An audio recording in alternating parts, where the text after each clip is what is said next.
Hi guys, what is up? Welcome to the first ever in the Spainster podcast. I am your host, John, and I am with my bro, Dan. Say hi, Dan. Hi, Dan. Dumbass. Right, so today what we're going to be doing is we're going to be talking about the state of the wrestling entertainment circuit. So with the new AEW coming in, WWE, which is now employed Paul Heyman and Eric Bischoff to be the creative directors for both respective shows. We're also dipping into a bit of NXT as well, just because NXT by far is the best show that WWE put out at this moment in time, in my humble opinion.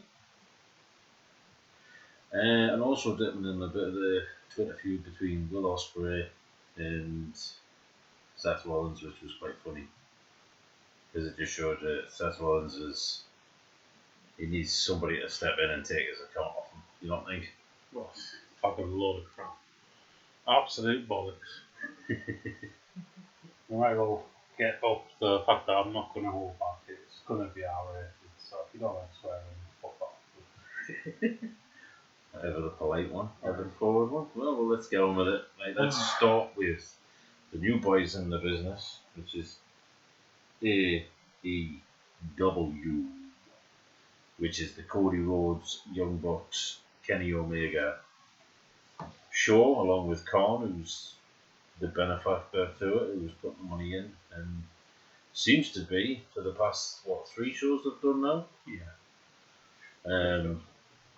What's got a network deal with TNT as well, and ITV over here in the UK, which by the way is free TV. Yeah, and it's not trying to take the mick out of hardcore wrestling fans.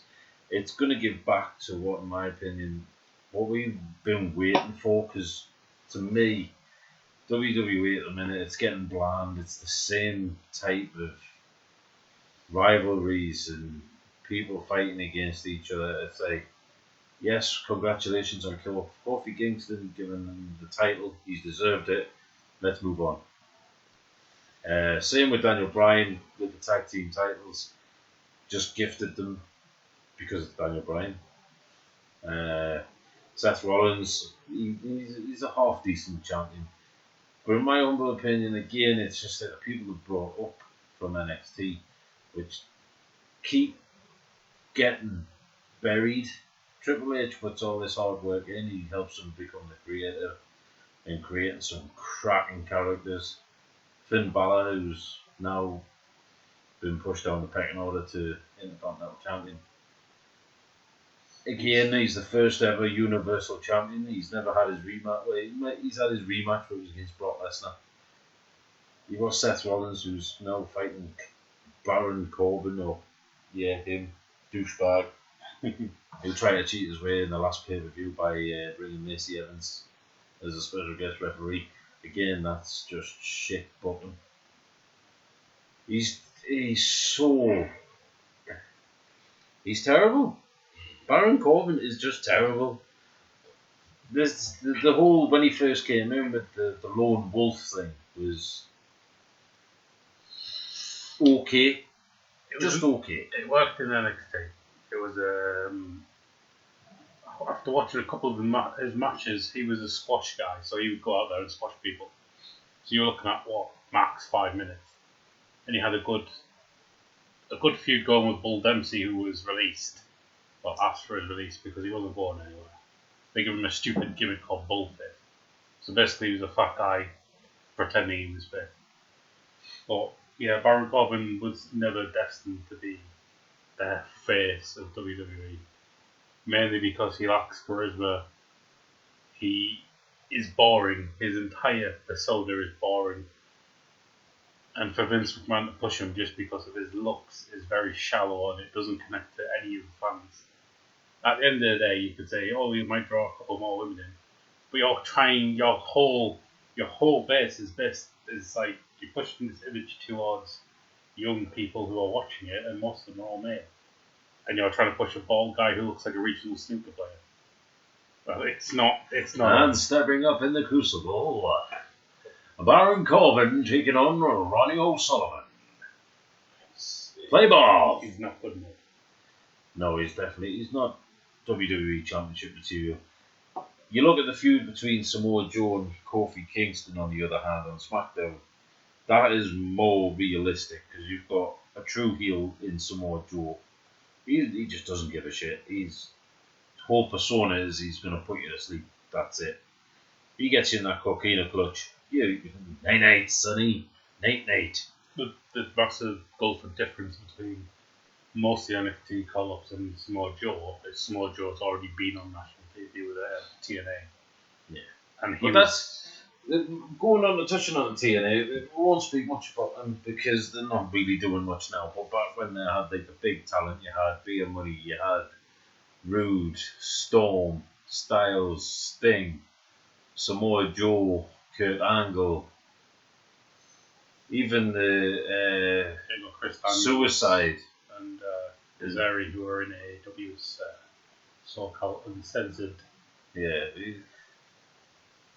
Even Austin Aries, yeah, he's a bit of a Marmite character, but as a heel, brilliant. Never given that opportunity in the WWE. Robert Roode with his dodgy cash. Again, charismatically one of the best. Given the opportunity to heel, he would be awesome at it. Absolutely fantastic at it. But Vince has things stuck in his head where it's the same thing repeated. It's the big guy versus little guy who versus the big guy, David versus Goliath. It's not about the performance or the wrestling anymore. It's the story more. The stories are getting stale. They're bringing the Undertaker back, and no offense to the Undertaker, one of the greatest of all time, still legendary status. He's past it. However, you see him on Raw. He did his chokeslam on Shane McMahon and he let go before he even hit the floor.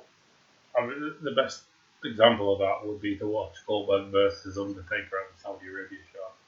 I didn't watch it because I don't agree with that show. I think it's utter bollocks that they've gone over to Saudi Arabia. I think it's bigger utter bollocks that Roman Reigns has turned on and said he thinks WWE can change the culture. He's talking on his ass there. But yeah, that match was absolute shit. It was two old men pretending that they could still wrestle, and it's just not on. So what does it need to do to change Vince McMahon? He's got the talent, he just doesn't realise it. He lives in this bubble where he thinks they're not good enough. AJ Styles is one of the best. I said to Dan before earlier today. Who is one of the best person on the mic other than the Miz? Miz, face or heel, is fantastic on the mic. No one comes close to him. His charisma is through the roof. He is one of the best on the mic, and even in the ring, he is a good competitor. But he still keeps getting the shit. He's fighting Shane McMahon, the best in the world, with that stupid ass gimmick with Drew McIntyre. Drew McIntyre, by the way, I'm not going to badmouth him because he's a brilliant wrestler and he is good. But he's got the whole dark Scottish persona down to the ground, which he should have had from day dot, but was pissed about and then put in 3MB, and he's come back. And he's a badass. He deserves a title run. He does deserve a title run because of the way he is and because how he's built. But the whole thing with Shane McMahon and then Roman Reigns and The Miz and Elias, it's cringe-worthy TV. They're running out of ideas. They brought Shane back. Shane's not getting any younger, and he's doing all this coast to coast, jumping from one side of the ring to the other, and it's frustrating. I was watching it. Me and my brother have watched WWE from back in the day when it was WWF, so going back mid-90s, early noughts, when it was good, Attitude Era, before the likes of John Cena and Randy Orton came on the scene. We were brought up with the likes of Shawn Michaels, Stone Cold Steve Austin, The Rock, Triple H. We didn't know how good we had it, because when they were in their prime, they were brilliant. Even The Undertaker, when he came back as a dead man, he came back as the American Badass. It was fantastic. But now it's getting to the point now where they're running out of ideas. But I'll give them the dues. Monday Night Raw just gone. It was better. Not just because they brought the club back and they did some other bits and bobs and they brought the Street Profits up from NXT and just to have a bit of a break from the norm. It was different. It was fresh. And it looked like it was going somewhere. So Paul Heyman, I think, once he gets his teeth well and truly in it, he has got the capability and the ability to turn it around. He's got the bigger show, and from what people have mentioned about Fox, SmackDown might be over 3 hours as well. The issue surrounding this whole 3 hours bollocks is you've got a lot of talent there, but for 3 hours it's the same people that are getting shown. And I don't mind New Day, but there's only so much New Day you can cram into 3 hours. And to be fair, Roman Reigns, I've never been keen on. Mainly because he was earmarked for championship status before even he broke away from the Shield. And many people would say it's because he's related to The Rock and this, that, and the other. It's because of the way he looks, I get, and there's some of the basic stuff he does in the ring. He's a hard worker, etc., etc. Just like John Cena, with the exception that he talks like Baron Corbin.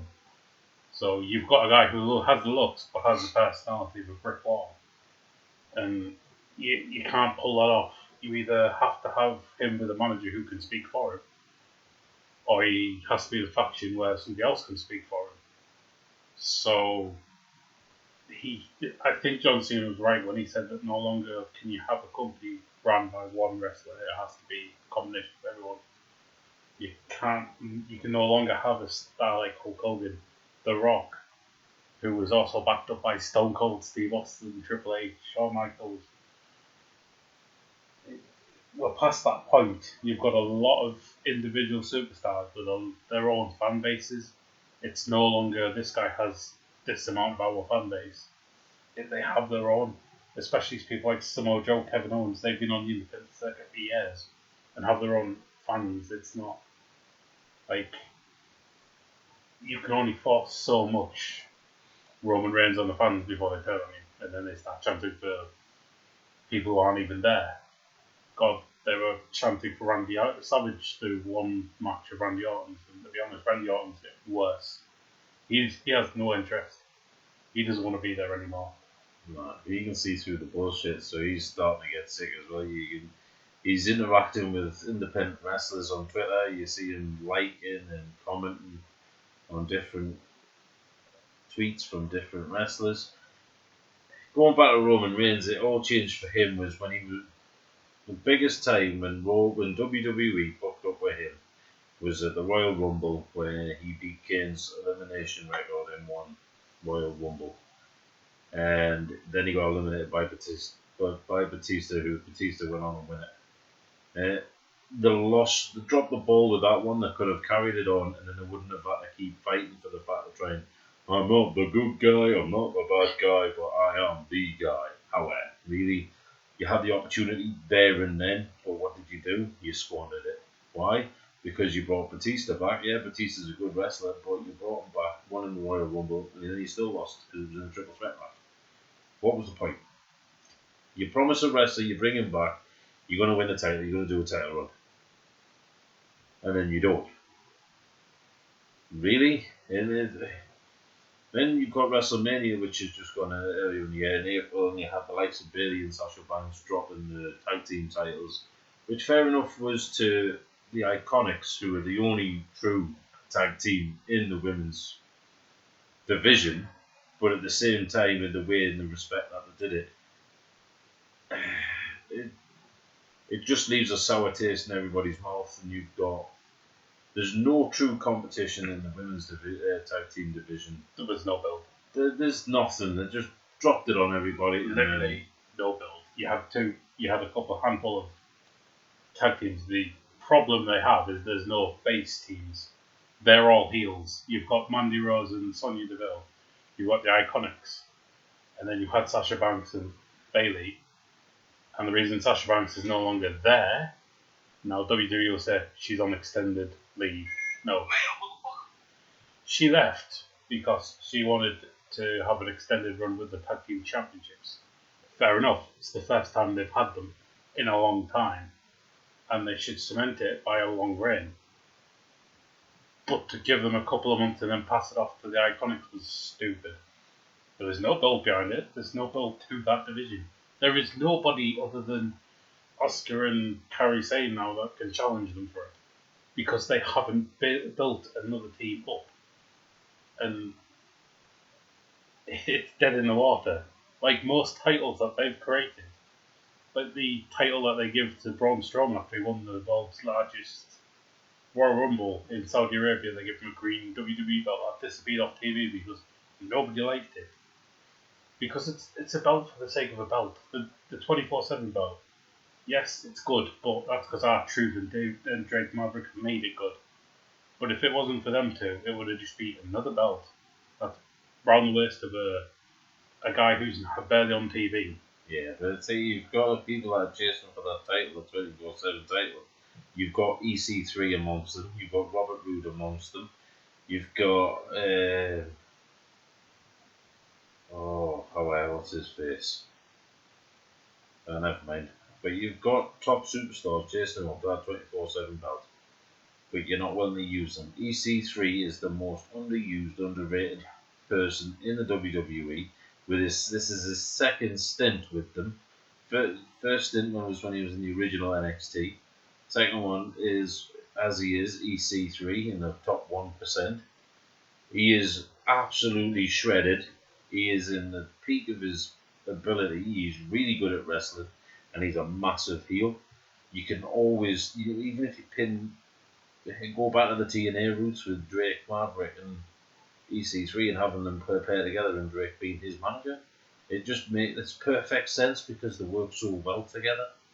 Even when they were feuding together in TNA, it was entertaining because Drake Maverick would never ever beat EC3 in reality because of the sheer size of the pair of them. But off and out in the background, the best of friends, you know what I mean? They've got the chemistry, they know each other inside and out. Why not just go for the wins and let them do it? And push EC3 because he deserves it. It's not that he doesn't deserve it, he's got no ability, he's got no talent, he's got bags of it in abundance, but they're just not willing to take the chance on them because Vince McMahon doesn't trust them. That's what it boils down to. Who Vince McMahon trusts. And he always trusts the bigger guys, he always trusts who he knows, who he likes.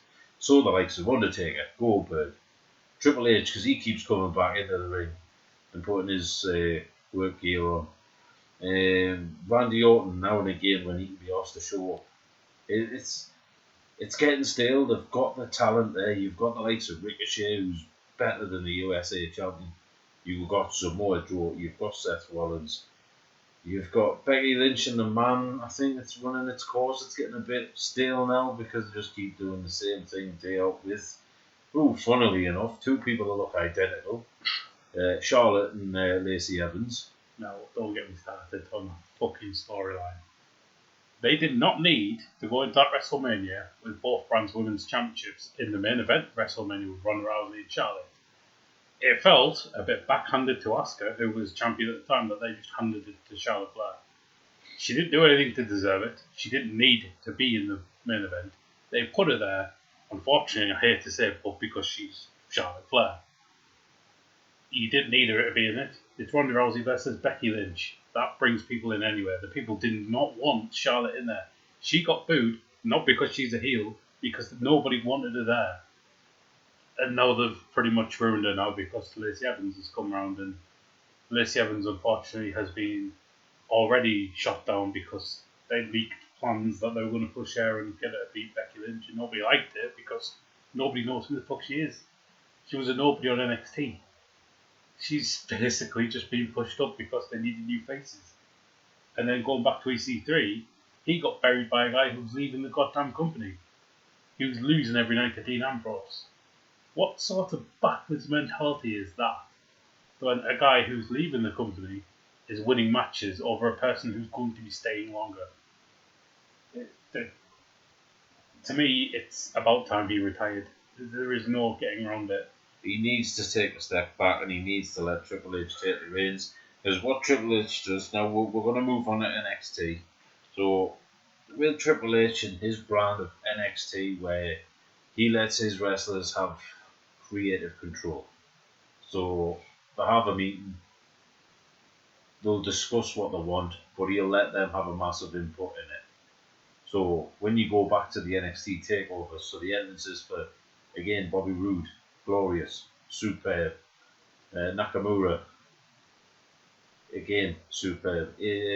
Samoa Joe, Kevin Owens, Sami Zayn, even the tag team that they keep burying, the ones that look like the Road Warriors. One that look like the Road Warriors, you're talking about the Ascension. The Ascension, who were bossing at NXT, came up and got buried. Even the Revival, you've got Johnny Gargano, you've got his busy mate. Tommaso Ciampa, and you've also got the Authors of Pain. The Authors of Pain, who were a massive tag team and should be dominating it. First, the only reason that the guy who was with them, he was the manager of the Legion of Doom. Yeah. His name eludes me at the moment, but It's Paul Ellery, isn't it? Yeah, Paul Ellery. Basically, Vince McMahon said he was too old. Yet they'll allow Ric Flair on TV. Yet they'll allow Vince McMahon on TV and let him run a show which he's basically not, he doesn't have a clue what he's doing. He's changing the outcome of results on the end of a daily basis. Sorry, I'm ranting again. Right, NXT. So I feel wary for anybody who gets called up from NXT to any of the main rosters. You've got the Undisputed Era, who are absolutely killing it. Not just because of the way they are, but they're like a new version of D-Generation X, where they don't care. They're out to shock and awe. That's what the theme song starts with, shock the system. They've got Adam Cole, they've got the best tag team. Former Red Dragon is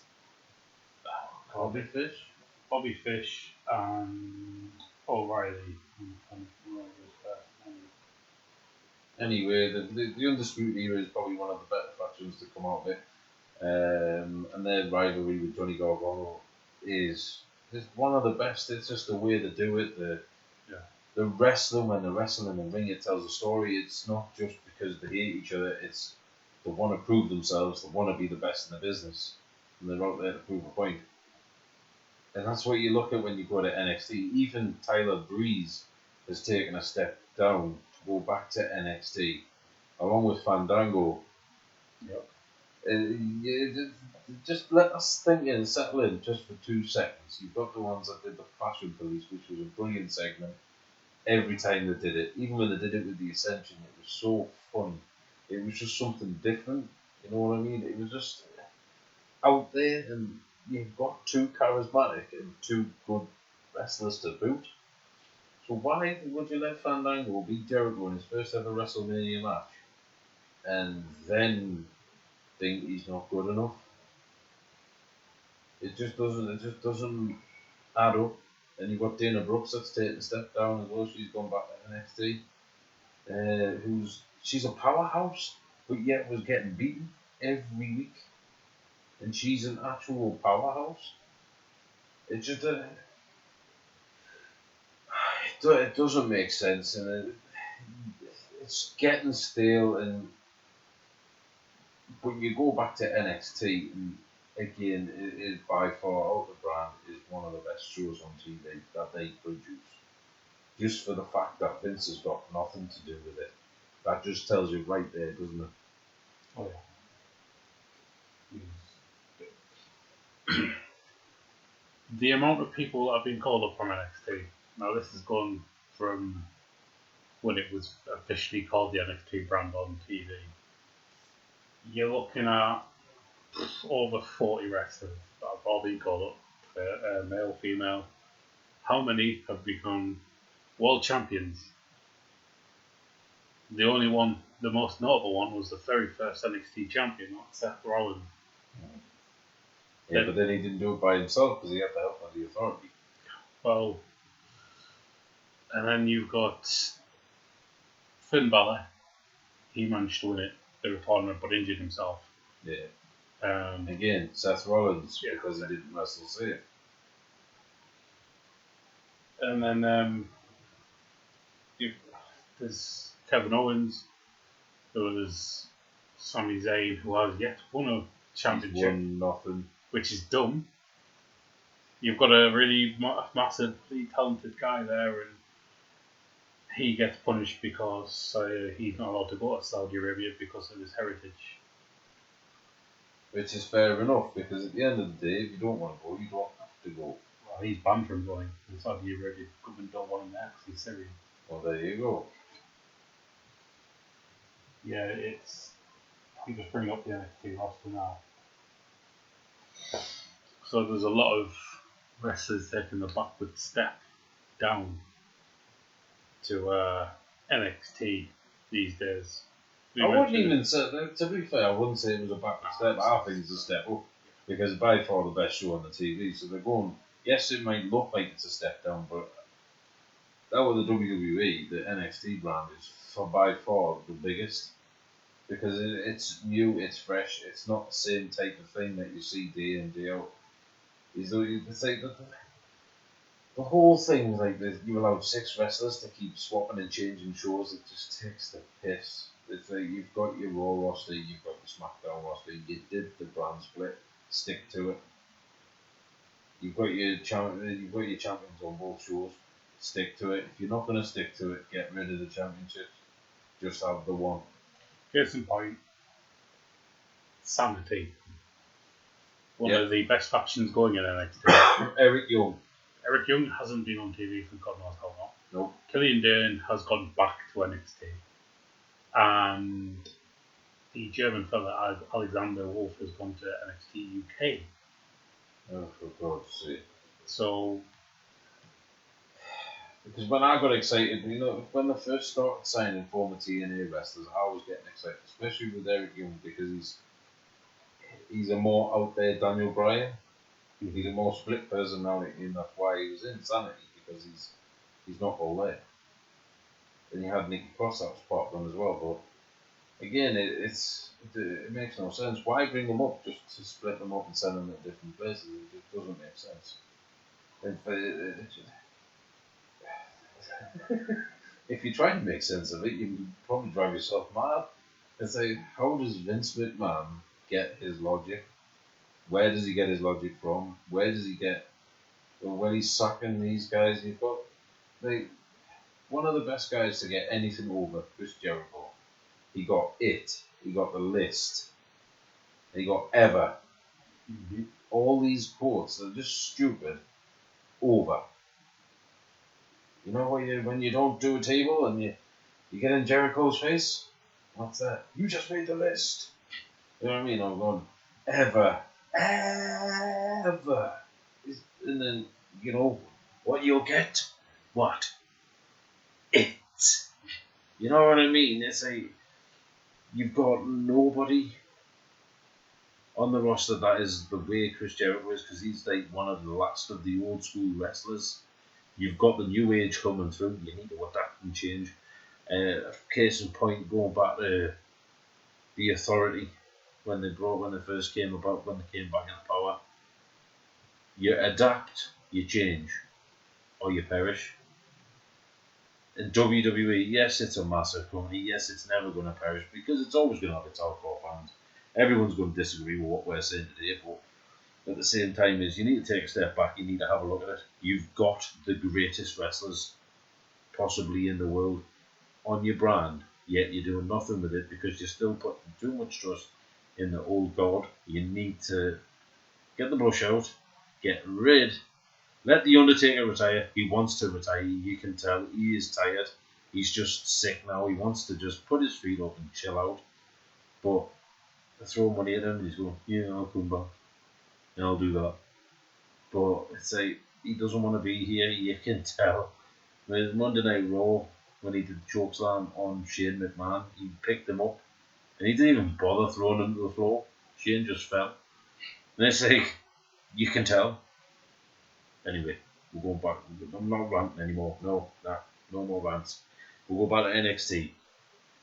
So the way NXT is running is it's got a main storyline. At the minute, you've got Adam Cole, who's just been to Cleveland. He's been to Johnny Gargano's dad's restaurant. He's also been to his former wrestling school. And he's checking out the roots of where Johnny Gargano came from. That to me is like, it's meant because that's like a true heel. Going back and taking the piss out of everything and making it personal, which it should be when it's a rivalry. It should get some sort of personal. And they should get under each other's skin, but at the end of it, it should be like an orchestra when they're in the ring because they bounce off each other so well they don't miss a note.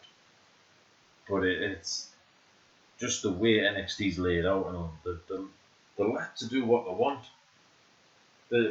Within reason, they've still got guidelines, but it is so much better than what Raw and SmackDown offer. I don't even watch Raw and SmackDown anymore. I go on YouTube and I watch the top 10 bits. That's the best bits of the show. That's it.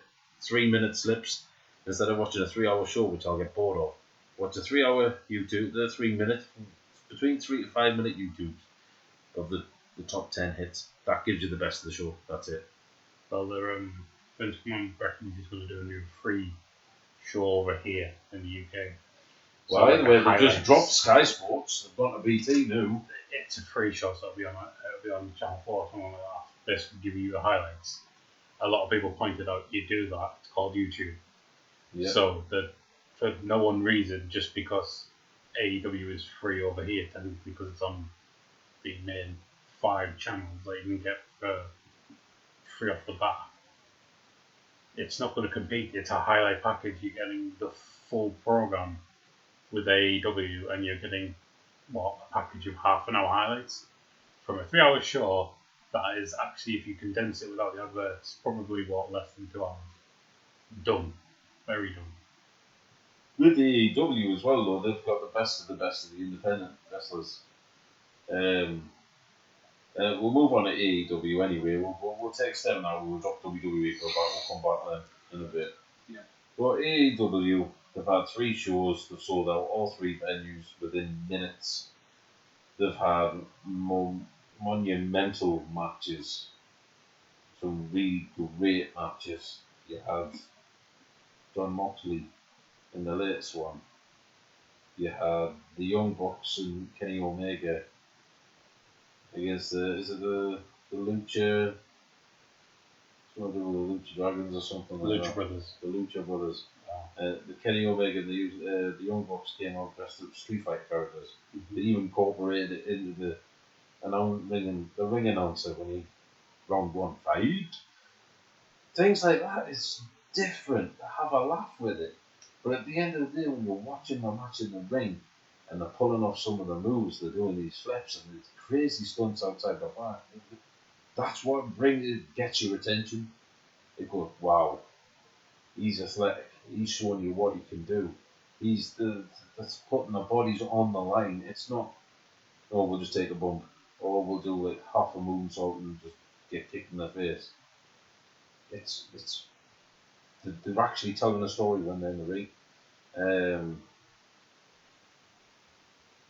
Again, one of the good fights, one of the best heels in the business, which is up and coming, and he probably might take over the Miz. So if the Miz ever did decide to retire, which he's expecting his second child, and he'll probably go into movies. But if he ever took a step down, MGF, remember the name, just because he is by far one of the best heels I've seen in a long time. He's just the persona, the attitude, the way he is fantastic. He gets under your skin, he pisses you off. You want to slap him because he's that kind. His persona, his character, it is really good. And he's built it up himself. He's not needed any creative directors. He's done it himself. He's hated anyway because everyone can't stand him because of his arrogance. But that's what you need. You need heels. You need true heels because that's what's missing from the business at the moment is you've not got a true heel. You've not got a true face. the face and heel in other businesses is sort of it's been diluted and watered down. When you're looking at EEW, you've got one of the most stated wrestlers in the business in MGF. Oh. But then you've got Cody Rhodes, the Nightmare, and again his fight with his brother, the Double or Nothing, fantastic fight. Is it Chris Jericho and Adam Hangman Page? I'm looking forward to it because that will be a good match. Even Kenny Omega and Jericho, that was a good fight. They've had several where Jericho went in New Japan and Omega versus Jericho, which was a very good fight. And Jericho, he can do it everywhere and anywhere because of just the way he is. Jericho's Jericho. You can't really say anything bad about him because he is an all-rounder, good from when he first made his entrance into WWE and The Rock. You look at the announced team as well. Oh, GR, good old GR. Jim Ross is on there. They've even got Justin Roberts, which is a really good announcer. He's a good announcer as well. We've also got a couple of the indie guys. So you've got Excalibur, he's from Ring of Honor, and Alex Marvez. Never heard of him. So The jury's still out on it because it's still a fairly new promotion, but they're not. They know what they're doing. They know they're not going to take over the world. They're just offering a different option of wrestling. To be fair, the past few shows, if I was WWE, I would be getting my back up and taking notice because they have been pulling it out the bag. Every show has been exceptional. Nobody's left disappointed.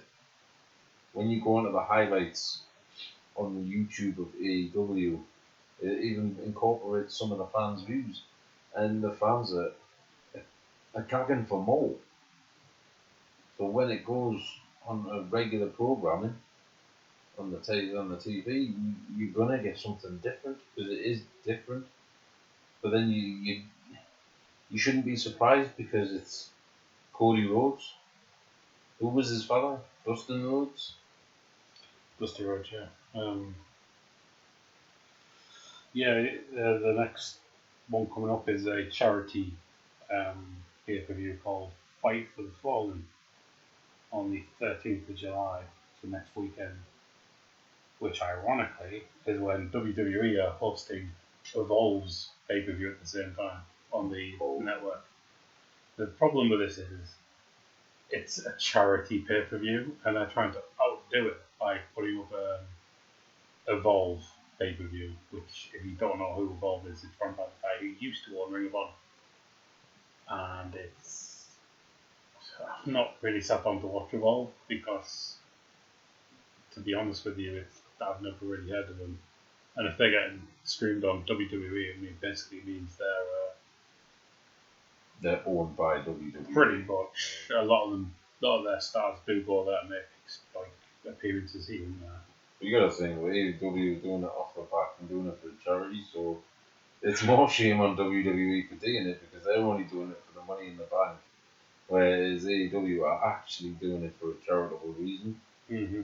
And they're gonna put on a hell of a show. It's not gonna be half-hearted, send you your unused wannabe wrestlers like WWE are constantly making the wrestlers fight on house shows where it's not even the main competitors, it's always the guys that aren't getting the TV time. But you've got the likes of Sean Spears, the Perfect 10 Ty Dillinger, also known as. When I was watching him in NXT, he was brilliant. He had 10 put over, the crowd went mental. He came out the Royal Rumble, the crowd went mental. Some of the crowd went daft. But then the other crowd went, who's he? Your non-NXT ones, but that's what you need to do, is you need to get your gimmick over, and then he comes in and clocks Cody Rhodes over the head, giving him 10 stitches. 10, remember? 10. Because he's what? The perfect 10. I like Sean Spears, he's a very good competitor, he's got a good attitude, he's a wrestler persona, he's a good in ring performer, and he's charismatic. But for some reason doesn't fit on the WWE bill, but he's having a hell of a time in AEW. But then again, you look at some of the wrestlers in AEW, you've got a British wrestler, Havoc. Jimmy Havoc is. He's an absolute nutcase. And some of the stuff he was doing was fantastic. Who's the guy that comes in with his hands in his pocket? Someone orange. I don't remember his name, but again, he came in with came into the Battle Royal that did. And he got eliminated with his hands in his pockets. Oh, you know what I mean? Where do you see that? You don't see that anywhere? No, you don't. There's a lot of good superstars that they've signed, and they've done their research to sign them. They've signed a backbone of experience with Frankie Kazarian and Christopher Daniels. Yeah. Of course, Christopher Daniels, if you don't know who he is, you should have a long hard look at yourself. The guy who's best friends with AJ Styles, you need to point that out. Well, he had a lot of good rivalries in TNA with AJ Styles and a lot of other people. But he is mega talented and very underrated. The only reason WWE didn't go for him is because he's in his 40s. Yet they'll allow The Undertaker and Goldberg on that TV show in their 50s. Older than him. Yeah. Let Really dumb. Fight when he's in his back end of his 40s. Really, really dumb. But yeah, they've got people like Jack Evans, Joe Janela, Jungle Boy, Kip Sabian, the Young Bucks, MGF, Bastard Pack. If you don't know who Bastard Pack is Neville from the WWE. Yeah. Sean Spears, Sonny Kiss, the Godfather, Trent, which is another former WWE superstar. He was called Trent Beretta. Wasn't really given much of a chance. Now look at him, he's in AEW. And their women's roster is really good as well. They've got Ali from Impact Wrestling, Awesome Kong, former Karma, Thea Priestley, the other half of Will Ospreay. Yeah. Brandy Rhodes, Britt Baker, the other half of Adam Cole, Hikaru Shida, Kylie Ray, a lot of upcoming people. They've got Olivia Bates as well, who people wanted them to sign for NXT. Well, they didn't. Yeah. Because she was taking bookings on the independent circuit and saying she was earning more money than the people there, and they whinged about it. It's their fault for signing exclusively with NXT. It's not her fault. Yeah. Nyla Rose, Penelope Ford, Sadie Gibbs. Got to be honest, I've not really heard most of them. There's only a handful you have. But you've got to start somewhere. Yeah, definitely. But again, it's AEW, it's a fresh take on the wrestling business. Dusty Rhodes' is legacy, so to speak, because you've got Dustin Rhodes and Cody Rhodes that are on an input in it. You've got the Young Bucks that have been around the world for years, part of the Bullet Club. And WWE did try to sign them, but they're not daft. Like, WWE try to shut them down for doing too sweet.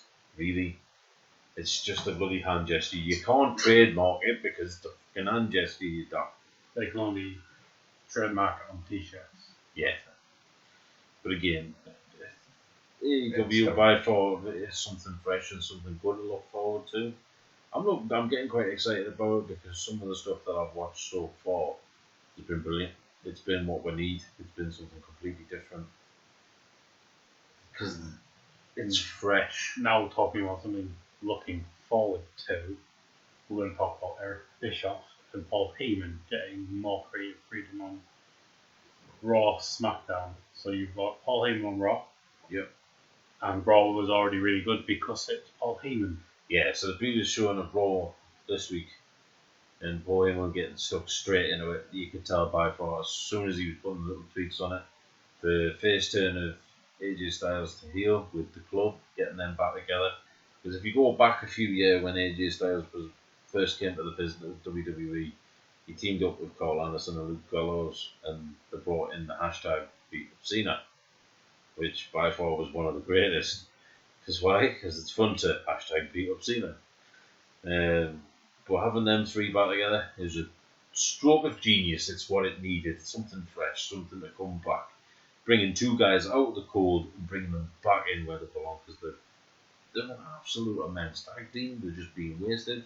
Paul Heyman knows this because he's always took chances on people that Vince McMahon doesn't like.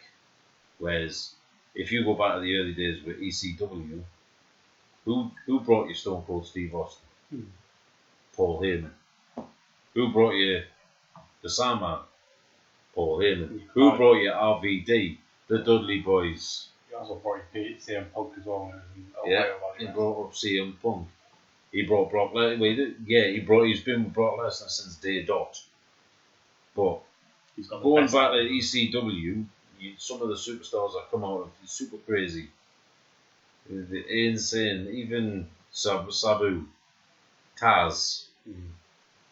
You knew every single one of them from the bottom of the card upwards. Yeah, because they were hardcore wrestlers. They wanted to give you the show. They told you a story. So when the stunning Steve Austin, when he was in WCW, he moved over to ECW, and he was looking to rebrand and change himself and give himself a decent character. Paul Heyman went, there's a microphone, talk shit. What did he do? He talked shit. And that's the bottom line. And giving it the whole head movement and just tearing into them and shredding in, doing Stone Cold Steve Austin. The ironic thing about that promo was he was sacked by Eric Bischoff in WCW. So that tells you that Paul Heyman would get something out of nothing. Yeah. He turns your average guy, so Stunning Steve Austin wasn't really that great of a character, shall we say. He was always a good in-ring performer, but character-wise, that was shit. And also, with these two guys, their emphasis is always on long-term booking. You are not, unless Vince McMahon interferes, I want to emphasise that, but they both have long-term plans in place so they know where they're going with the creative aspect, so you don't have one match that heads up to a pay-per-view and then doesn't get a final bit. It's just 3 matches and then there wasn't enough time on the pay-per-view. It'll be, this is this match, it'll end on this pay-per-view, then this guy will go on to face this guy, and that's how it should be. You can't run. I know this. I've never run a wrestling company, but from the outside, you cannot run a storyline that has no ending. That's just basic storytelling. That's a movie. A movie can't go on a main plot and then not tell you what the ending is. Or they can change it halfway through. Yeah, that's done. You can't just pick one character, then go halfway through and go, actually, no, he's not the main character. This guy who's been in the background, he's the main character now. You can't do that. Well, what you've seen, like, going with Paul Heyman already on Raw, you've seen that the club are already hinting to go after the Revival. Because they're talking smack with each other on Twitter.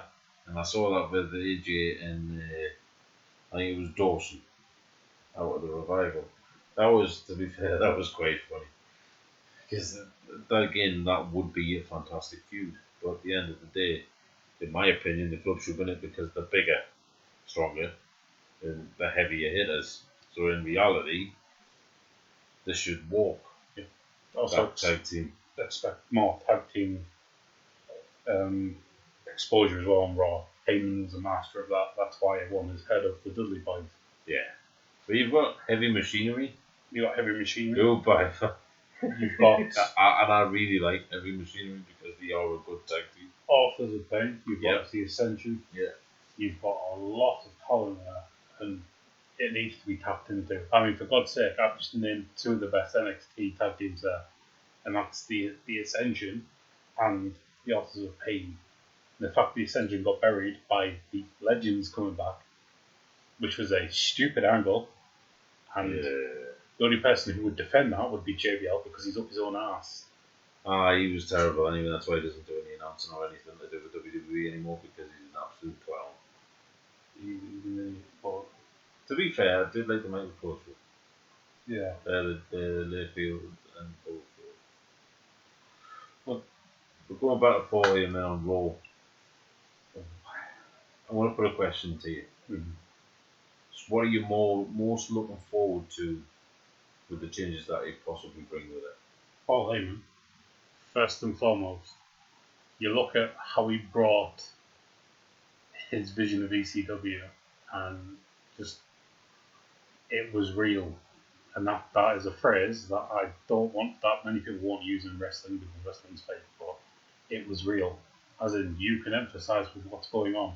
That's the thing that they've been lacking on both Raw and SmackDown. It's what makes NXT stand out. It's real. It's not just going to be, that's a segment, that's it. Now for some women's wrestling or whatever. It's going to be constant. It's not going to be interrupted, well, by the adverts and all that, but it's going to be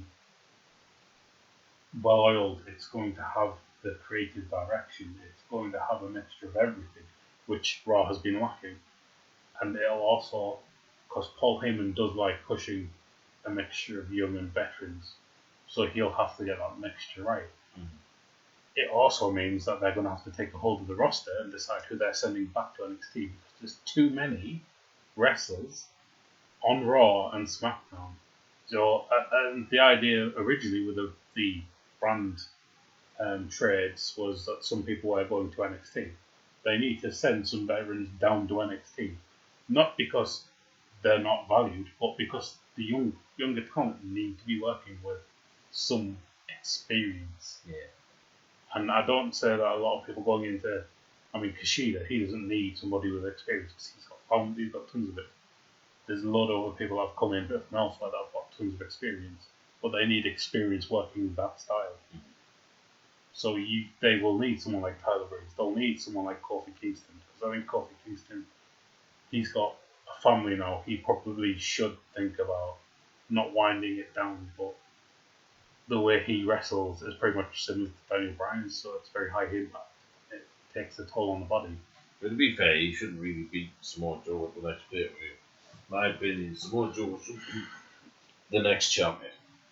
From an Eric Bischoff perspective, he won't, because Samoa Joe, if you watch WCW when Eric Bischoff was very more prominent, you had the likes of the NWO, so he knows how to book heels. Him himself was a massive heel on WWE TV, and he could piss people off just by smiling at the camera. That's how good he was. So Samoa Joe would be an ideal starting point for him, and then he can start building up.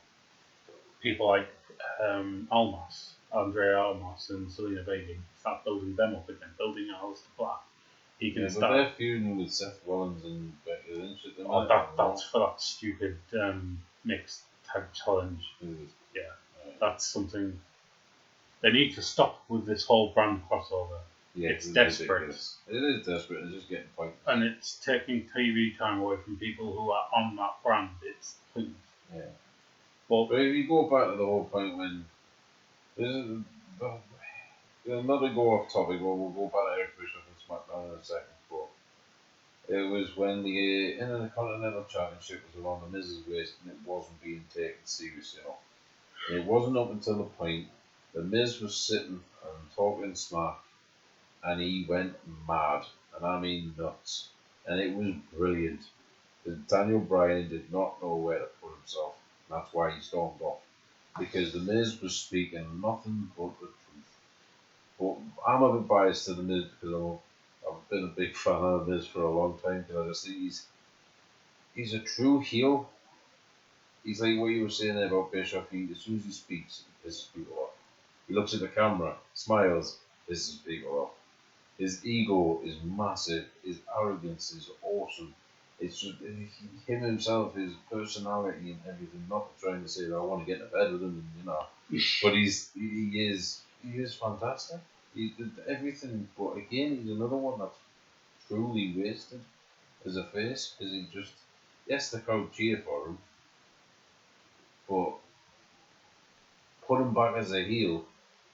No one better in the WWE than The Miz being a heel, because he could be the most hated person in business. what you've got with The Miz as well is you look at the two people who were his proteges and how over with the fans they were when they turned on him.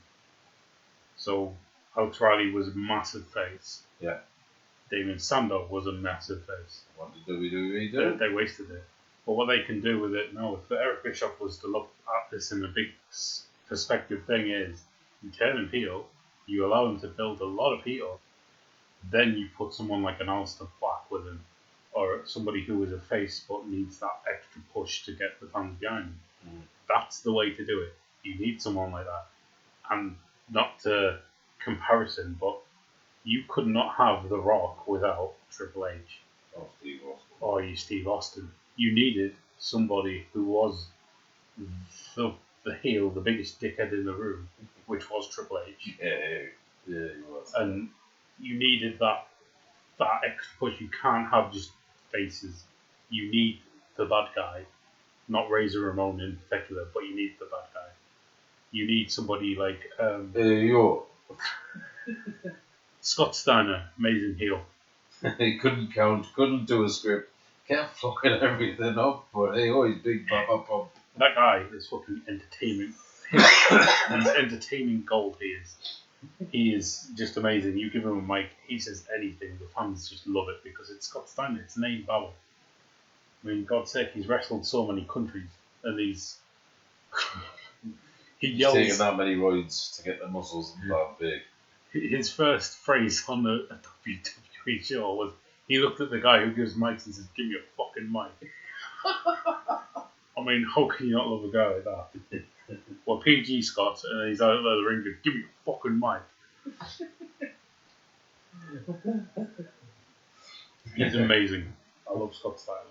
But as in, the problem with him in WWE was they made him a face. He was never a face. In WCW, he was a heel. Nope. He was a heel. He was the first one to beat Goldberg as well. Goldberg, he was always the bogeyman for Goldberg because Goldberg could never beat him. He's the genetic freak. Yep. But anyway, go back to Eric Bischoff and SmackDown. Eric Bischoff and Paul Heyman, sorry. Eric Bischoff will have more to say now because in WCW you've got to take into consideration that Hulk Hogan had creative freedom. So he could overrule Eric Bischoff. Okay, brother! Along with the old guard, whereas now he's got a lot of unknowns and some aging veterans, but they'll go along with somebody as Eric Bischoff's vision. So that'll be interesting to see how that goes. But Paul Heyman's Raw is going to be the watermark to beat, and it's going to be a very tough ask because they're on the same power. It's no longer ECW, WCW. They're one entity, and Paul Heyman is is a creative genius. He's fucking amazing. The guy he's got a brain for this, and Eric Bischoff does have a brain for it, but I don't think he's as creative as Paul Heyman can be.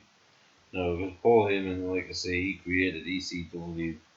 Yes, he had a little help from the WWE because they did have some sort of input on it. Well, they were taking wrestlers, so... Yeah, but at the same time as Paul Heyman, before he was run out of business with ECW, it was an alternative to your mainstream wrestling. It was more hardcore. It was a more in-your-face barbed wire. And even Mick Foley and Terry Funk had some great matches in ECW. Yeah. Super Crazy, Sabu, Taz, RVD was the champion for over 18 months, the longest reigning ECW champion ever. And you can quote me on that. You look at the champions now, they're lucky if they last more than 6 months. Or they get like the Nikki Bella. I'm going on a rant here, so bear with me. Nikki Bella, the longest reigning women's champion.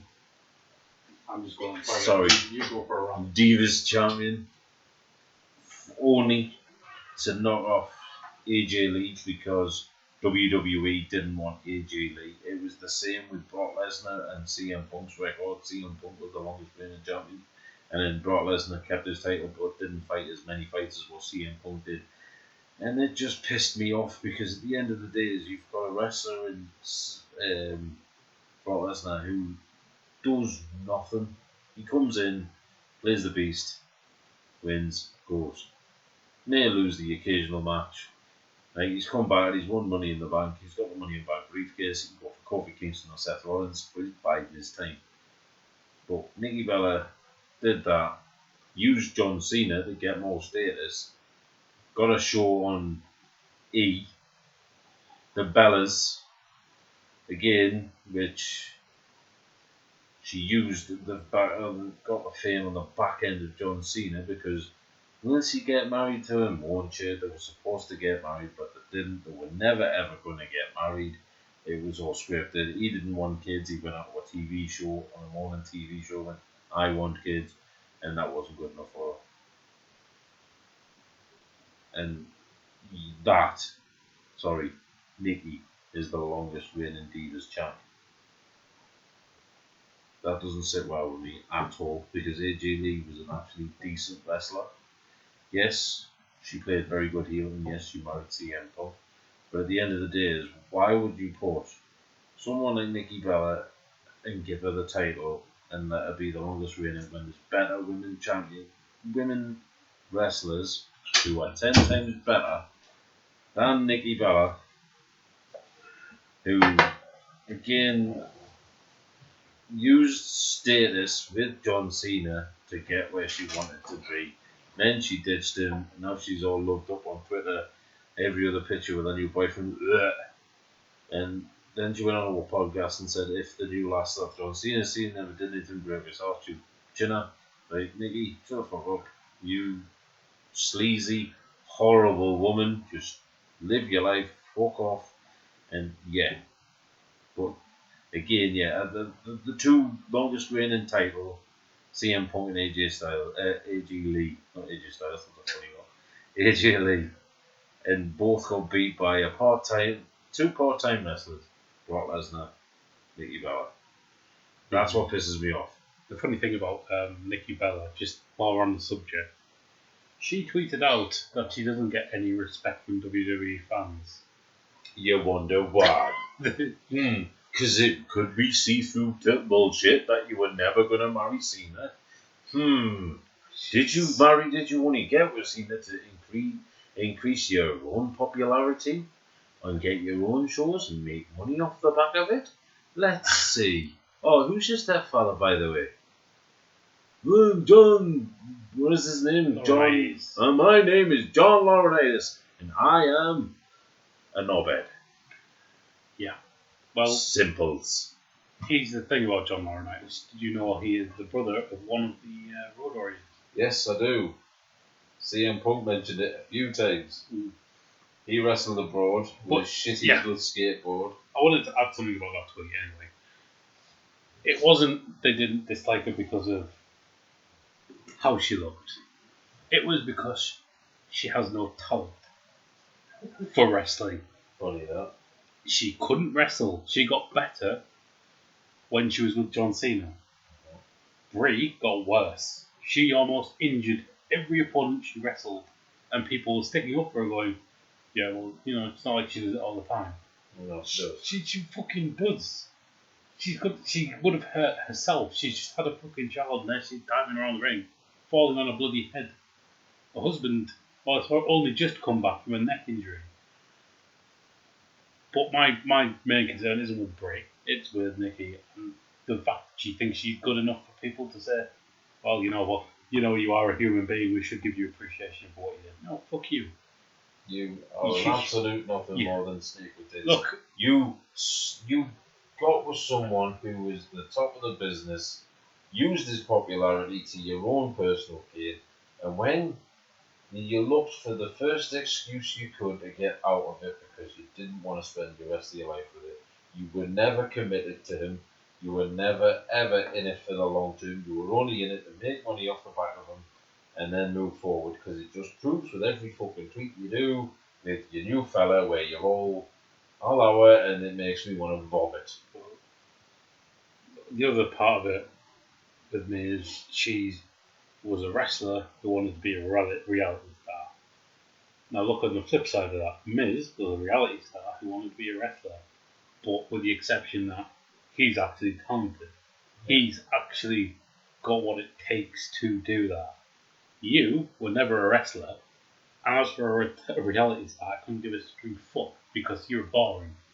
You were boring on TV, you were the reason why they were having 2-minute fucking matches, and then you have the balls to come out and say, yeah, well, you know what? If it wasn't for me, there would be no women's revolution. No, the women's revolution started with AJ Lee, not you. It wasn't you. If it was AJ Lee, she was the one who kicked up the fuss. Then it was AJ Lee and Paige, and then it evolved from there. Anybody who says otherwise is fucking stupid. To me, anyway. You're allowed your opinion, but that means I just think less of you. You're a fucking moron. And sticking with that tone, we'll move on to Paige. Her tweet about blaming the fans for these 2-minute matches. We don't book the show, and I don't understand what part of that she doesn't fucking understand. We had no say. We have no say now. We have to literally stop going to shows for them to change. You've got to understand, during the mid-2000s, they still had wrestlers like Edge. Randy Orton was good. John Cena was at his hottest. People were not going to turn off just because there was 2-minute women matches. Then moving on to another tweet, Zelina Vega, who criticised fans for having their own little podcasts like this one, using industry terms and feeling like you're part of the business, etc., etc. It is a fucking dumb way to insult your fans who have the passion for that, who pay money for t-shirts, who pay money for tickets for you to turn around and say, oh, by the way, you can pretend you're one of us, but you're not. Fucking stupid. I think you should just keep your mouth shut and just not say anything, because you're just pissing on your fans' intelligence. So, I know you're going on tweets there, so I've just googled the IMBD rating for Bellas and Ms. and Mrs. So the Bellas have got a rating of 6.2. It's acceptable. Respectable. It is respectable. The Ms. and Mrs. has got one at 6.4. So that sort of tells you right there. Yeah. Because the Miz, yeah, he's an arsehole, and he's not the first one. He won't shy away from it. He knows he is. But that's the way he plays himself. He is understand that word. Likeable. Everybody gets on his page because he hasn't forgotten his roots. He knows where he's come from, and he plays on it. Yes, he knows there's a reality star, but he's always trying to push himself, and make himself better. So when he went to war with Daniel Bryan, who is a professional wrestler and has been for many years, doesn't like The Miz because The Miz was a reality star first. But The Miz has honed his craft. He's getting better. He's added more moves to his list. He got the figure 4 of Ric Flair, which he beat Elias with on Monday, the 3 out of 3 4 match. But it's just The Miz he adapts. He gets better. Nikki Bella never got better. She just incorporated the similar moveset to what John Cena had. She slowly got better. And let me tell you, when she got better, the only wrestler on the roster she was better than was her sister. And that is a very... Don't forget Eva Marie, the redhead one that lasted 2 minutes. My issue with Eva Marie, now, people will disagree with this because it's unpopular opinion. She had a good gimmick when she was on Raw. The only issue is she couldn't wrestle. Whose fault was that she couldn't wrestle? She had been in NXT 5 fucking minutes before she was called up. That's not her fault. She needed more time to get better. It was not her fault that she was rushed up because of her looks. She was the only woman on the roster at that time getting the most heat. Because everyone knew she couldn't wrestle. She couldn't wrestle. The only reason she was getting heat is because nobody liked the fact that she couldn't wrestle. Yeah. If she had more time to wrestle, she was the perfect heel. Everything about her charisma was there. You could see what she could potentially be. Unfortunately, she needed time, and it was the same thing with WWE every time. They don't give the wrestlers time. No. If you can't perform now, fuck off. Yeah. If she was given more time, and she was training with Brian Kendrick, by the way. So if she had more sessions with Brian Kendrick, you can imagine the moveset she'd have, how amazing she'd be. And that was the issue with her. That's why I would prefer her over Nikki Bella. She was not ready to go on TV. Yeah. Nikki Bella was part of the Diva search. Mm-hmm. and she was a twin. Who was it that he was so posted by the way? It was The Miz. Ah, there you go. But he fucked up on TV. Yeah, he did, but he had it written down on the back of his hand, the telephone number. But that's what he goes is with the Miz as well. He knows he makes mistakes and he always tries to get better. Right. I'm going to tell you now, you're going to see me being a lot biased to the Miz because I just think he is the most underrated, underused wrestler in the WWE today. He deserves more. He deserves more of a championship run than Kofi Kingston because of the shit he's been put through. Mm-hmm. That's in my honest opinion. He had the run with Damien Sandow. He had with Curtis Axel and Bo Dallas. He's had endless amount of matches with Shane McMahon, which have been pointless. He keeps getting beat up by Drew McIntyre and Elias. It's getting to the point now where, need something's better. Right, now we're going to move on to a different segment. Okay. We're going to call it Twitter Wars. Twitter Wars. Let's be having you.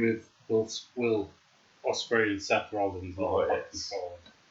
So I've googled it and I've searched it, put it up on my phone now.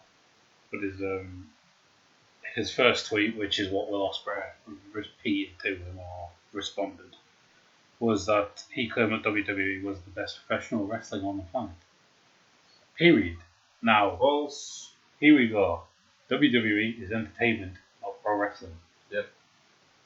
AEW, New Japan Wrestling, Ring of Honor, Impact, and there's a lot more independent wrestlings. They're professional wrestling, not WWE. In fact, Vince McMahon once stated that he wanted to be Walt Disney of wrestling. So it is as far away from wrestling as it is. It would be more like a long-running drama like Coronation Street or EastEnders. But Danny Dyer would wrestle people rather than stand there and shouting. So yeah, that one. We had another with back and forth with them. It was really dumb, extremely dumb. Baron Corbin even chipped in. He said he's wrestled more matches than Ospreay. That isn't impressive, Baron Corbin. It means that Will Ospreay has a schedule that he controls and he doesn't have to go to every single match. You do. So he's not less worn out by it. Such a stupid thing to say. And Seth Rollins bringing up trying to end the Twitter feud with the fact that who's got the most money in the bank. However, really, do you need to go there, Tyler Black? You forgetting your roots. You were an independent wrestler before you made it in big time. Just remember that. You need to remember your roots. That's one thing that should stick with you, is your roots, because that's what trained you and brought you where you are today. You don't just go there and think, ooh, I am Mr. Big Bollocks now. I can carry this company. No, you can't. You've got the likes of Will Ospreay, and you watch the fights that he had with Ricochet. The athleticism between the pair of them is unreal, and it's out of this world. So that stunt where Ricochet did it in NXT with Velveteen Dream, and he flipped over the top rope because he was talking smack and he didn't think he would do anything. Then Velveteen face just fucking dropped. It's shit like that we'll love to see, because it brings that awe and that excitement, the goosebumps when you see him moves that, to me and you, because I'm not going to say I'm the lightest bloke on the planet because I'm nowhere near, and I couldn't do half the moves that these guys do, and they're putting their bodies on the line and their lives at risk. Because anything that if they jump over and they mistime a jump, they could end their own career at any point. But it's like, Seth Rollins, you came from that. You know where you came from, but why are you being a dick? You know what I mean? He came out and he apologised later. And one of my favourite tag teams of all time, Edge and Christine, they had Will Ospreay on the podcast. Yeah. There's a tweet there by Will Ospreay that says "Dads," and you've got the response to it by Edge and Christian, which was 2 seconds, I'll find it. Edge replies, "Sorry, son, we always meant to mention it. Don't know where you get the athleticism from, because they weren't very athletic. There's like things like that, and they have a laugh about it. They're not up their own arse, and that's what winds me up.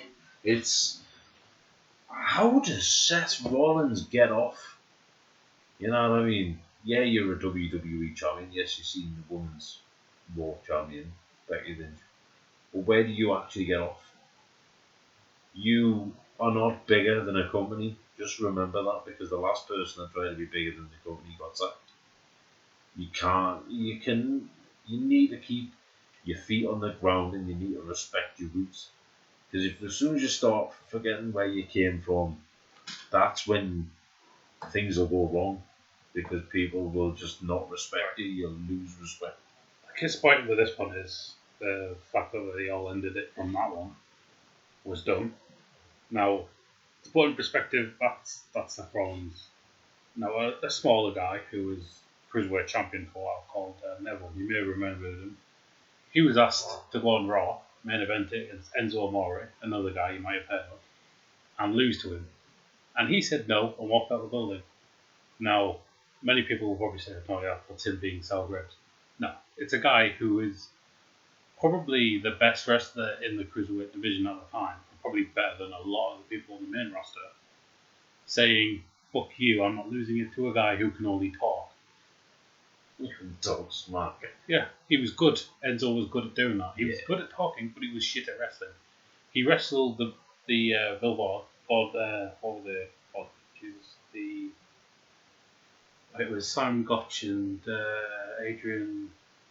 No, the gentleman. The villains. Yeah, the bald villains. There we go. Basically, there was supposed to be a move where he misses a drop kick or a lower kick or something, slides out the ring. He missed it. He ended up slamming his face into the bottom rope, and then it whipped backwards and knocked himself out, and that was the end of the match. The guy can't wrestle. No. And he could come out and go, "Oh, I can wrestle, blah, blah, blah, blah, blah." No, you can talk. That's not wrestling. Yeah. If you can't go in the ring, and you have to rely on big cats who can only do a couple of moves because he's been told, "No, you're a big guy, you need to do just a couple of moves." That pisses me off, that. Big guys. Because I don't know if you guys know this, but Big Show is one of the quickest men in the ring. Well, yeah, he was told by a guy in WCW because he was caught doing a moonsault. And they said, you're a giant, you're not supposed to wrestle like a cruiserweight. So Can you imagine a 7'5", 500-pound bloke doing a moonsault?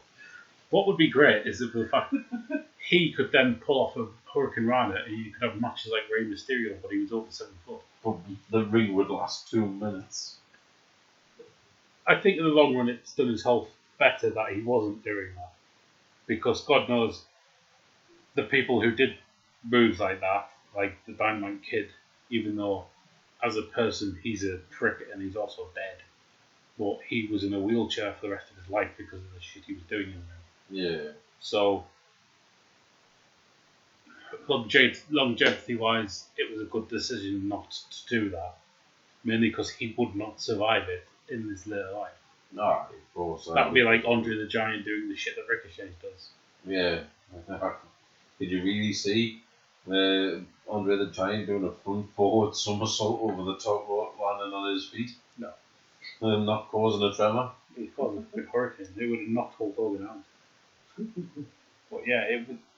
Don't get us wrong, guys, right? We're not wrestling's fake, we're not scripted, but at the same time, it's like watching EastEnders of Coronation Street for you American listeners, if you're listening from America. It's like a soap. It tells a story. Yeah. That's where it's supposed to.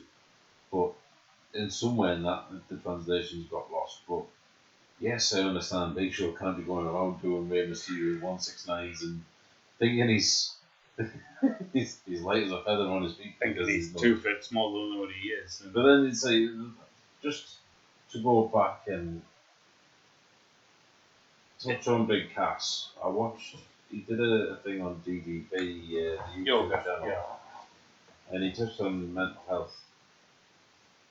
And how anxiety got the better of him, where he was drinking constantly, he wasn't sleeping, he was just on edge all of the time, and which ended up him losing his WWE contract because they sacked him for it, and then having a seizure where he could have died from it. And looking back and watching that video where he looked very solemn. He's took it in good spirits. He's stopped his drinking. He's trying to get his life back on track. But I want to give him a big shout out for it because it's not easy to come out and say that yes, I've got issues, and yes, owning up to it and being a man about it and talking about it, which is the best way. And he seems to have done really well for it since. Touch wood, he moves past it and he has a good career because he is an exceptional wrestler for a big guy. Well, the issue with that is with all the WWE contracted wrestlers. They're wrestling much longer periods than your independent contractors in AEW stuff, which is why there's a lot of them don't want to go to AEW, because AEW are promoting actual wage structures. They're becoming an actual company. Once you go to AEW, you're no longer an independent contractor with WWE. You're an employer of that company. Mm-hmm. So they'll get health benefits and all the rest of it, which they lack currently. The big thing that pisses me off is the fact that you learn that they have to pay their own expenses when they're travelling. That's done. WWE make a lot of money, and I'm sure it wouldn't cost them that much just to help wrestlers get from A to B. They're the ones putting on the flipping show. Pay them for it. Yeah, pay them to get to it. Yeah. Cover their health costs. We're going to move on to a different segment. It's the Vince McMahon cover up. Oh God, here we go. So this is where I hand it over to Dan, and Dan is he probably will rant about it, but you're right. So we'll start with the many cover-ups of Vince McMahon. Yep. There was the steroid case before COVID, which went to court, and he won. Got to be honest with you, don't believe he was innocent. Believe he was behind it. There's a lot of people saying he knew the guy supplying the drugs and he was actively supporting them to do it. Yeah. Doesn't surprise me. Allegations, by the way, just so we look at allegedly. Yeah. Also, allegedly, the late Ashley Massaro stuff, which is the saddest stuff I've ever read. Alleged rape when she went over to Afghanistan on tour. She was injured in a match, and she was taken to a on-site first aid station or medical tent or whatever, where she was then left by herself by medical staff, and somebody came in and put what might have been, I think it's TCP or the date rape drug in, and essentially just assaulted her because it was his birthday. And then moving on from that, she was then left in that country while everyone else went back to the States. She had to make her own travel back. Now, she took that back, that statement and everything, because WWE was the only place she'd get a job. So somewhere in that, you need to take with what's the truth, because there's nobody who could make up that sort of stuff that lucidly. And you know, the fact she was given the wrong legal advice, apparently, is the only reason why she didn't follow through. She followed through WWE stuff. WWE should be fucked now. And the people who didn't report on it, the rest of the talks, the cultaholics, the what cultures, they're at fault. You should stop licking their asshole and call them out and shit like that. You cannot get away with doing that to people. No. Absolutely no way can you. No. This is why I want Vince McMahon gone. He is the worst person in the world. He needs to go. He needs to fuck off and do his football. Thing is, he's only doing it because it failed the first time. It's not going to fare any better on the second time. No, the XFL. Because the NFL's bigger. And they rejected it the first time. The XFL come around now. They'll last the season. Won't make any money. They'll fuck off. I might be wrong. He might succeed. I don't think he will. Because he's promoting the same sport that's already out there. Different rules that made no sense last time. And he's trying to do it again. And he's been selling off parts of his ownership to the WWE, which is worrying because that means any fucker could come and buy it, and Triple H might not even be the one running it. So you could end up with concerning that. you could end up with another WCW kind of mess where it was the TV people running the wrestling. No, That's just mad. Everything we've just mentioned there is purely and solely on allegations that have been brought in the press and speculation. But in my eyes, Hulk Hogan has even come out and admitted doing steroids. So that just tells you right there, doesn't it? You don't need any information about it. Then you've got the likes of the Chris Benoit conspiracy, where it was a former lover of his missus that killed him, so to speak. well, There's so many conspiracies because nothing will ever be proven in that case. But then you've lost the likes of Benoit, Eddie Guerrero, even Test, just to name a few that passed away. The drugs, yeah. You could also add out the allegation made against them by CM Punk, where he had a staph infection and they prescribed Xanax, a painkiller, for something that could kill him. Mm-hmm. Which is dumb as fuck, if it's true. Yeah. They tried to sue him and they lost. So that tells you that, doesn't it? That tells you everything. It tells you everything. Basically, it's bullshit. And they only did that so they could try and get him back with money. But the thing is, the UFC can pay a lot more money than the WWE. So going on to the UFC, that's a funny subject. That is a funny subject. So I don't know if you guys realise this, but Shane McMahon had an opportunity to purchase the UFC. He did. And it was his good old man that told him not to do it. Yeah, who got the last laugh there? Dana White. Because Mm-hmm. he's now, he sold that for over $1 billion. He's still running it. And to be fair, UFC, it is fucking brutal. I'm not even gonna lie. Some of the guys that get in that ring and kick 7 shades of shite out of each other it is brutal. But I think I'm going to end today's podcast with Dan's final thought on AEW, WWE at present, Paul Heyman, Eric Bischoff, and the future going forward for professional wrestling and wrestling. Oh, right. So just giving a brief then. Yeah. It looks good for WWE if Paul Heyman and Eric Bischoff have full creative control and Vince McMahon does not interfere. Hard to say. He probably will interfere because he can't fucking help himself. AEW, once they settle down into their TV thing, that's going to be the big thing because they need to then see what sort of fan base they have. It's all well good selling off one-time pay-per-views, but once you start getting into the realm of constant TV, constant pay-per-view, that's when it's going to show.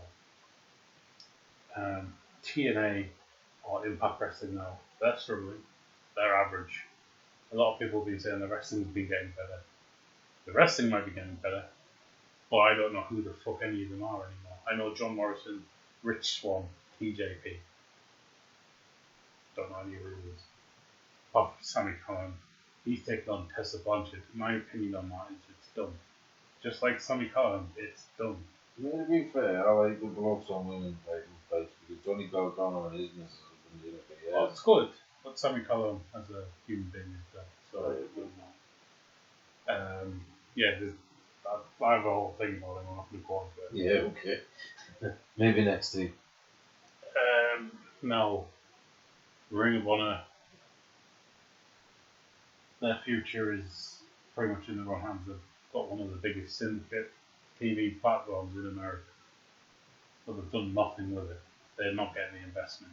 If that doesn't change, they'll just be Ring of Honor, third best wrestling company in the US. New Japan, they're expanding. They're going to be a threat to WWE as well. But if WWE keeps decreasing as it is, they're going to fall behind. And New Japan is in a better state than WWE is currently. Then you move on to God, I think there's anybody else actually.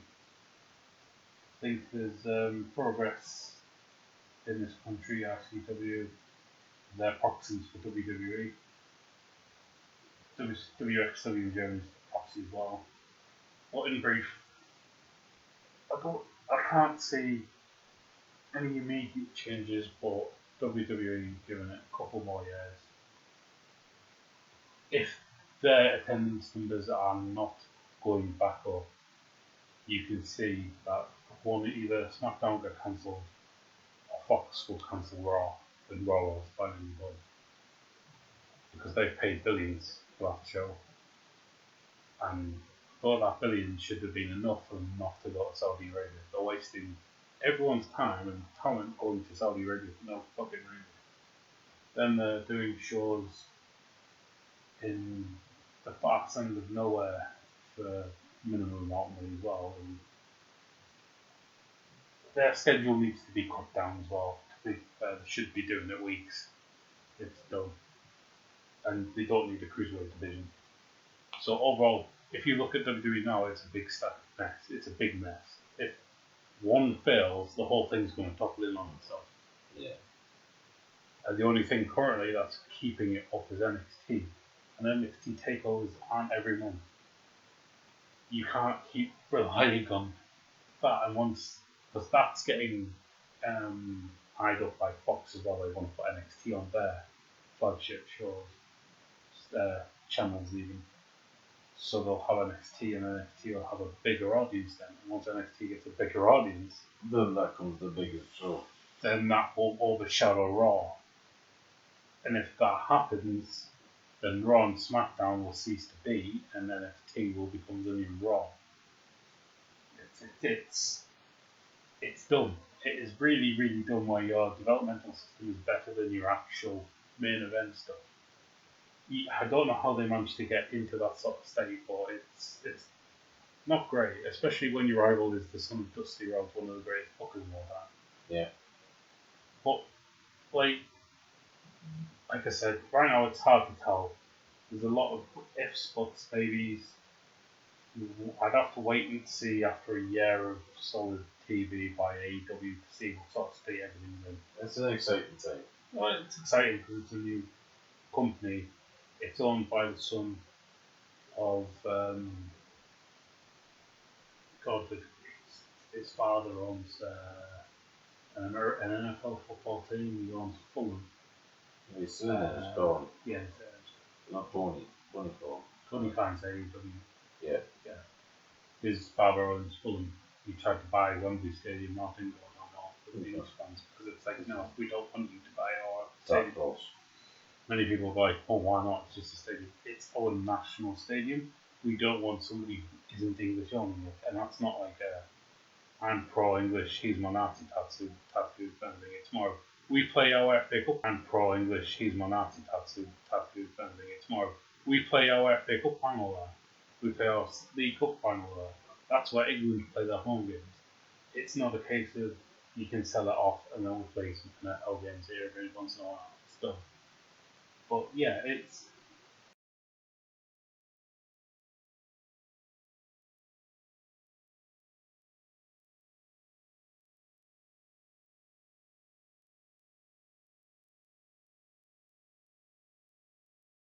he's got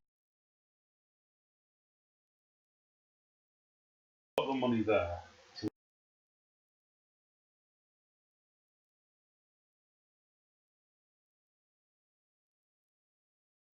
invest. But you need to invest smartly. You can't just do what Dixie Carter did and put her family in debt by letting Hulk Hogan come in and go, yeah, I'm big news. I can do stuff for you. And he did fuck all. He brought in the Nasty Boys. And who the fuck have they ever drawn? Yeah. Not a lot. But yeah, final words is the future looks bright, and as for WWE, the future's in their own hands at the moment, and if they fail and Vince McMahon keeps interfering, they're going to find it very difficult, as they'll be the number 2 show in the world.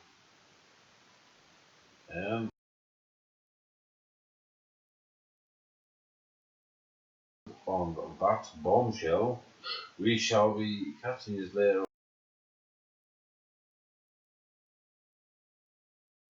on the next time from me and myself and Dan.